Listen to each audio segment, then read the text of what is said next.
Hey there, what's up, guys? As you know, I'm a pretty strong proponent of using your own lineups while using real-life transactions in a replay. I seriously feel that it makes you more engaged with your replay, makes you think a little bit more about what's happening, can lead to some better research. After receiving a lot of blowback on here for making admittedly simplistic lineups, I thought it might be interesting to do a little bit more research and sort of see what we can do. Now, my philosophy behind doing this is I like to make lineups more or less about a week at a time. It can be very, very overwhelming to do it one game at a time, and you're looking for like small and very slight improvements that may or may not mean anything, right? So it's a little bit easier to do it maybe a week in advance.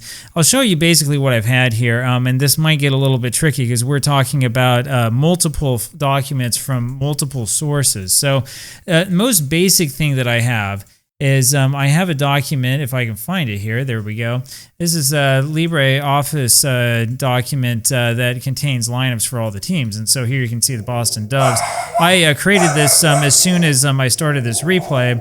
And basically what I do is I have the pitching rotation here set for the entire week, which is possible because I know which pitchers are going to be injured and which ones are not, who's going to be available and who's not. And then I come up with sort of my batting order, and then I will manually put that into Skeetersoft NPIII. This is because Skeetersoft is not great and does not have a particularly good lineup system. This helps me sort of keep track of things and helps me have something that I can work with. I would prefer not to have this kind of notebook, but unfortunately the game does not have it doesn't offer a whole lot in terms of customizability, because like so many other games, it's designed for using real life lineups and real life schedules, right?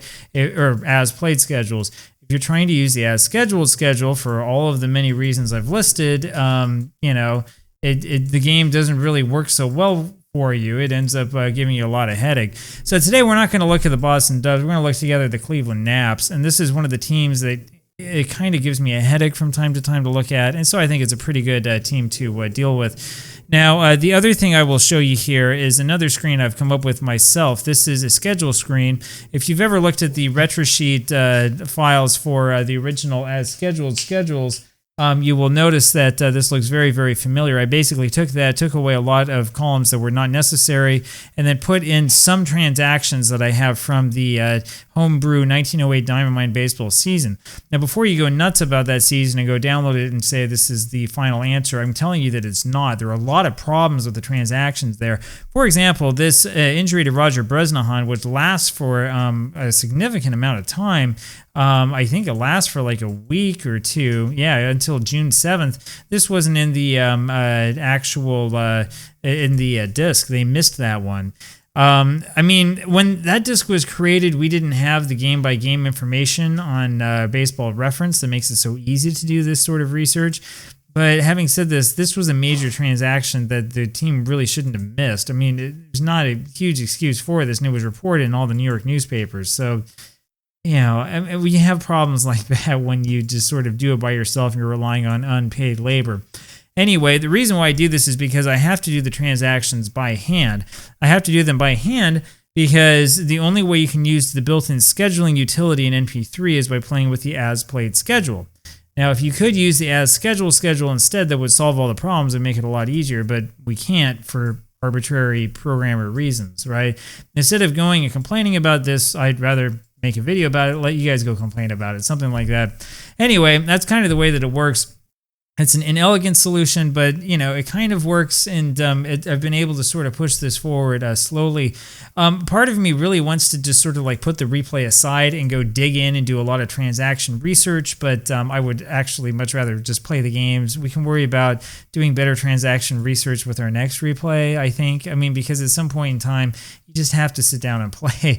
You can't just do research until the cows come home.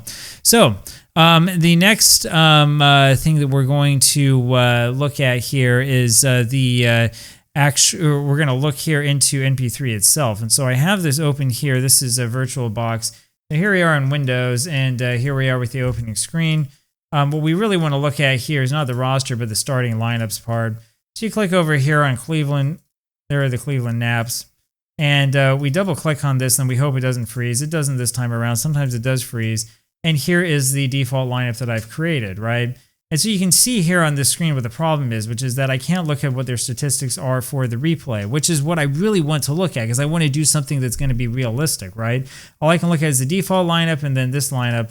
Default lineup can't be changed, right? Like you can change people around, but you can't save it to the default lineup. So if I wanted to put Glenn Liebhardt in, well, I guess you could save it to the existing lineup, but we're not going to do that. We'll go ahead and we'll leave that the way that it was. Go over here to the statistics instead for the Cleveland Naps. There you go. This is what they look like so far this season. We'll just keep this here in alphabetical order. And then the other thing that we'll look at here, I told you this would be complicated, would be this screen right here. The not the statistics for the team necessarily. We're going to scroll down here. We're going to go for the game-by-game batting orders because that's what we really care about. Now, this week that we have coming up is going to start, let me look here again at my long and many notes, on May 25th, 1908. And so we go up here to May 25th, there it is. And as you can see here, we can look at the batting order very, very easily, and this will tell us exactly who was where. So it's basically Clark, Bradley, and Stovall there at the front. We can take a look and see. So you want Josh Clark, not Jay Clark. Josh Clark hitting 338 has a great on-base percentage. Of course, we're going to hit him first. And so not this screen is what we wanted, but this screen. You can see we already have Josh Clark hitting first. We'll keep him there. But it's Bill Bradley that we wanted second. And so I do something like this, copy these over, stick them somewhere else. Actually, you want to do a cut and paste. And then we can go take a look and see what it's like with Bill Bradley hitting second. Bradley this season, what is he hitting? He's hitting 203 with a 283 on base percentage. So we can kind of put like a question mark by that. I think it's a classic thing where, you know, Clark gets a base hit and then Bradley bunts him over, right? And it's possible maybe Bradley is a good bunter. I'm not even sure if NP3 necessarily reflects whether he is or not. So it's sort of a judgment call for you. They then have Stovall hitting third, and this fills in with the idea of having the third, like your second best hitter have third, your third best hitter have fourth, and that would be LaJoie. I mean, LaJoie probably the best hitter actually on the team. When we look at his stats, he's hitting 277 to 331 on-base percentage. Stovall is hitting 257, a little bit worse. A little bit worse in terms of on-base percentage as well, and slugging. So you could argue maybe we want to put LaJoie third and Stovall fourth. Maybe that would be a more realistic thing to do. So you sort of make it up that way. And now comes the part where it becomes a little bit sort of tricky and kind of unclear, right? Do we want Jay Clark to hit fifth or sixth? Do we want Turner or do we want Hinchman, right? So I had been starting Hinchman not as short, but actually in right field. If we look at where everybody's starting so far, we have them all basically in the same places that we would normally want to. I think we're going to look first at the other Clark and see how he's hitting. So Jay Clark's hitting 241, which tells me just at a glance that, yeah, even if we do have Terry Turner playing in there, we probably do want Jay Clark to hit fifth. So we'll continue to have him hit fifth like he was before. Now, Turner, where are you? So Hinchman was hitting short. I know here's Turner. He was hitting short for a short amount of time. The big question is, so does Turner like leave the club or something? And yeah, see, he's injured on the 27th. So like we could make a note of that. We have a choice here. We always have a choice. Like we could do what they did in real life. They actually started Turner a lot more than I'd been. We could just start him until he gets injured. Or we could just sort of ignore that and not do so. The other thing we can do here on this sheet is we can look up Turner and see when he's back. And yeah, it's late June that he gets back. So, I mean, I don't know. We could do it one way or another. I'm probably going to err, since I haven't been starting him that much, I'm going to err on not starting him at short. We'll take a look and see who else they had at short after he was out. And it was actually Hinchman who was playing short, and they were not starting pairing. So when you look over here at pairing, he's hitting 205. I think that we're okay not necessarily starting him and maybe going with Hinchman, though they're very, very similar, right? So we could give this a try and just see, okay, so what happens if we have Hinchman over there at short as he played in real life? And do we actually want him to hit in that position, which is the other question. After Hinchman, you have you have Hinchman playing right at the beginning, but because in real life when Turner was injured, they went to Hinchman at short. I think we'll keep him at short. You had Hickman was the other one in right, and then Birmingham always in center. Well, we already have Birmingham in center. He's hitting 248, so we're probably going to stick him here over Hinchman, I think. So we'll do something like that. We'll have him hit here sixth. right? And then instead of worrying about pairing, we need to have another outfielder, which I suppose will be Hickman. Hickman hasn't played much at all. He's only had 2 games, 1 plate appearance, 1 at bat. He made an out. So I think we'll put in Charlie Hickman in right field. Now, was he hitting above or below the shortstop? He was actually hitting below the shortstop. We know that Birmingham's hitting better than in real life. So we'll keep it like this. And there you go. There's our lineup. Right, so that's basically the way that we've come up with it. It's a slightly different lineup. This one is not exactly the same lineup as it was in real life, right? You can see that we've used what is happening in the replay to sort of inform the lineup, but it's a realistic lineup and it has the players sort of in the right position. And so now we can go back to our starting lineups. We can double click on Cleveland, and then we have the fun task of trying to get this. See, I always save it under project, trying to get this in order. Now, a note before we do that, right, you can tell here in Baseball Reference if they would do something different against lefties or not. They did not here, right? So this asterisk means that it was a left-handed pitcher, and they did nothing different. Now, you'll notice as well that they didn't face a whole lot of left-handed pitchers like the entire season, right? So I don't know if that's a bug with Baseball Reference or what, but there's definitely no pattern here. So I feel very confident in not having some sort of special lineup for lefties, even though most games will give that to you, right? There's no real reason to do that here. And so, again, we'll go through and we'll copy things over. So Josh Clark and then Bill Bradley. LaJoy will hit a third still, and then Stovall. There's Stovall, and we'll have him hit fourth and be the first baseman. I hate the system. I've complained about it before. Jay Clark, and then we have Joe Birmingham after him. Birmingham will be followed by Hinchman, who will play shortstop. He's got a 6 rating at short, so this should be interesting. And then we'll have Hickman instead of pairing, and Hickman, of course, will be the right fielder. And the pitcher we just sort of keep is Addy Joss. It doesn't really matter because we'll change that. Then we do save changes to existing lineup and hit yes. Now, unfortunately, this then exits us out of whatever it was we were doing, which is a real pain in the neck, right? I hate that aspect of this. The other thing that's crazy is that if you change this team, this lineup changes back to the default lineup, right? Which is a huge bug in NP3. So very, very frustrating. I mean, I know that Cyrus has worked hard on this, but that is a bug that needs to be fixed because it's insane for a replayer who doesn't want to do the as-played schedule. Right, which should be more people because I think that it's useful. The other thing I'm going to show you here is how to do the pitching rotation. I have it here. I mean, you could go through this and try to figure out exactly what happened at this time in real life. I'm not really going to do that, right? I guess we could, if we really wanted to, try to like figure out how to get Lattimore and check in here. I'm not going to worry about it, right? I like the 4 guys that I chose. We're going to stick with them unless somebody's injured, and then we'll figure it out, right? So what I do here is I want to look at every single time the Naps have a game. So they have one on the 25th. They have one on the 26th there. And here they do have a game on the 27th. On the 28th, they also have a game against Washington. Now the reason why I do it in this simplistic way, they have a game on the 29th, is because I want to make it as easy as possible for me. They had 2 games scheduled on the 30th, so we'll just write the 30th twice. And they do have a game on the 31st, so there's no rest for the Naps, no rest for the Wicked. Now, in general, I like to give pitchers 3 days rest, right? Theoretically, with a season like this, you could do just 2 days rest.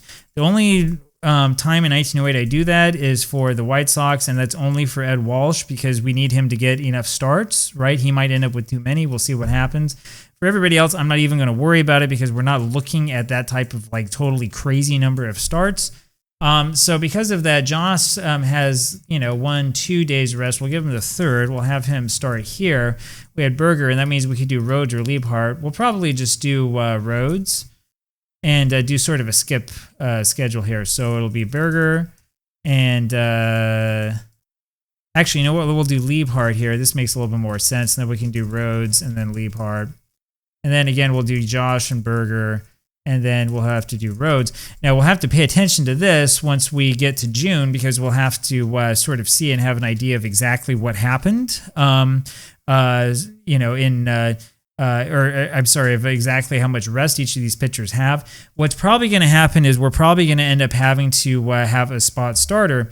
In fact, when I did this earlier for, which team was it that I did this for Chicago, that's exactly what I did. So if we go look at the White Sox, I think it was the White Sox. No, it wasn't the White Sox. It was one of these teams that I came up with a spot starter system. I can't quite remember who it was. It may have, anyway. It'd take me too long to find it. But basically what I do is instead here I just write in spot, and that's a note to myself so that when we get to that game, instead of using somebody in the pitching rotation, I'll just look through the team and see, okay, who else started games and who else can we use? Again, it's an inelegant solution. Some pitchers will end up with more starts than they had in real life, but it's a simple solution, and I think it's somewhat helpful. You could argue that, no, you should be changing this. We could do it if we really wanted to where, we're looking through this, we're trying to figure out this rotation and trying to adapt it to the as played or the as scheduled schedule as best as we can without necessarily using the as played. You could do it one way or the other. I don't really see anything like good or bad about one system versus the other system, right? Especially for a season like 1908, which was so long ago, and in which teams basically did have very set rotations and very set lineups. You can go back and look through and see it yourself. So, I mean, you can do it pretty much any way you want. The other thing, the last thing I want to show you here is what to do with catchers. So I'll take a look here. You can see I have ideas. I wrote substitution ideas here. Up to this point, I haven't really been very strict about this, but I think this is a good chance to go through and kind of review what we do. You can see here's Bemis, Clark, and Clark started again, Bemis, Clark, Bemis, Clark, Bemis, Clark, Bemis, Clark, and so on. So Clark was getting a few more extra starts that Bemis wasn't getting. But for the most part, it's sort of like 1, 1, 1, 1. And so because I know that's the case, we're going to do something like this, right? We're going to paste this over, and we're just going to put Bemis here. We're going to put him here. I want him to start the second game of this doubleheader, right? So it'll be Clark, Clark, Clark, Clark, Clark, right? And then Bemis, Bemis, Bemis. So you get 1, 2, 3, 4, 5 for Clark and 3 for Bemis. And that's probably good enough. It's probably good enough approximation of what happened in real life. Anyway, there you go. I mean, you think that this would be a ton of work. In theory, it is. It's actually not really that bad. As I've been doing this, it takes me maybe 5 to 7 minutes, and I can do lineups basically for a whole week. The nice thing about this, though, is that it gives me the flexibility to use the as scheduled schedule instead of the as played schedule, and I start getting a lot deeper into the replay, and I start thinking, it's interesting, why did they use this player here? And oh, maybe there is a different type of strategy. So that's the reason, that's the biggest reason why I really recommend taking a look at something like this, right? Instead of spending a whole ton of time, instead of spending no time looking at it at all and just sort of figuring out that whatever happened in real life is the most appropriate thing. I really strongly recommend spending some time getting into the replay and looking at stuff like this so that the replay becomes a little bit more lively and a little bit more important for you. So there you go. That's my opinion on the subject. Your opinion may differ. So it is. I would love to hear it and love to know what it is that you think about this. There are a lot of things to consider here, including rotating in and out players who are in the field, rotating pitchers, worrying about guys who are injured and all that other stuff. And it does have an impact on your replay, though I would argue that oftentimes the impact was probably marginal unless you're doing something totally crazy. Anyway, love to know what you guys think. Let me know down below. Talk to you later. Bye.